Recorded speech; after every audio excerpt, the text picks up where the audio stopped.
I'm Sarah Welch, and we're doing the hair and fiber unit. In this unit, it's basically the study of hair and fiber. Oh my gosh, so exciting, right? I know, I'm excited to start too. It's basically the classification of hairs and fibers and the different ways, like, they're formed, and for fibers it's man-made versus natural fibers, and for hairs it's the types of scale patterns and what it looks like on the inside, like the cortex. We'll get all to that later.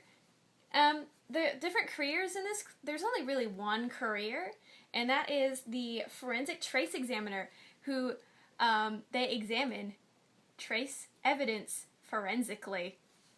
Oh my gosh, so exciting, right? Right.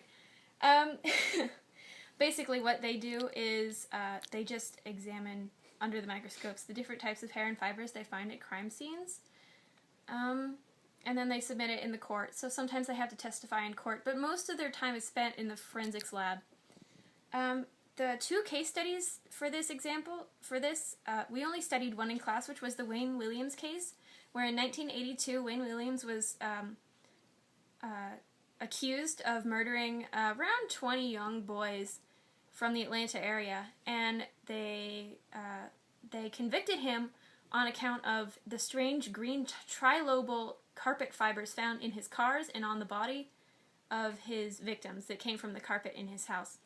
Another case that we didn't specifically study in class, but it was in the textbook, was the Jeffrey McDonald's case, where he killed his wife and 2 children. And they convicted him on fiber evidence because of the jacket he supposedly put over his wife once after she was dead. But there was evidence that there were fibers underneath her while she was being killed. So his story didn't match up, and he was eventually convicted. He's currently serving 3 life sentences.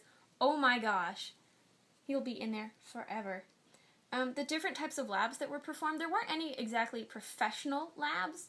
They were professional. They were high grade, high quality, fine quality stuff right there. They were, we compared different types of fibers under the microscope to see which ones were natural and which ones were synthetic, and then we also looked at what type of hair types there were, like which ones were cat and dog and different types of humans, and then we looked at the medullas and the scale patterns also.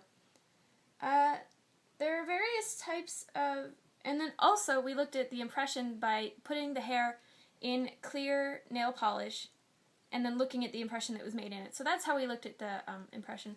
The different types of hairs and fibers are, there's different types of fibers. If, for instance, you can see, these are, these 2 are natural fibers because they're kind of like, they're not completely straight like the synthetic fibers.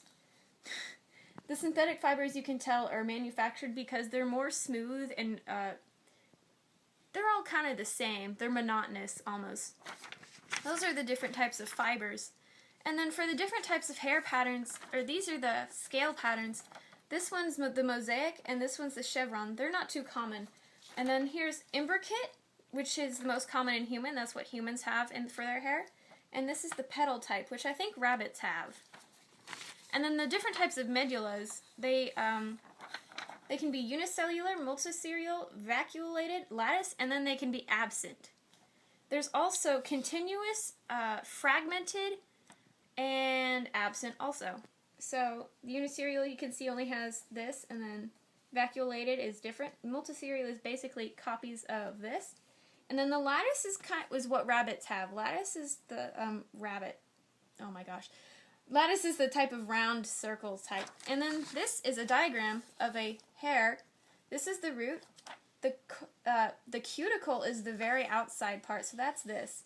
And then the medulla is the inside, this dark part. My favorite part of this unit was the test, because I failed it, and it reminded me of how harsh and cruel the world is. That was my favorite part, because everyone needs a reminder like that every day of their lives. Thank you.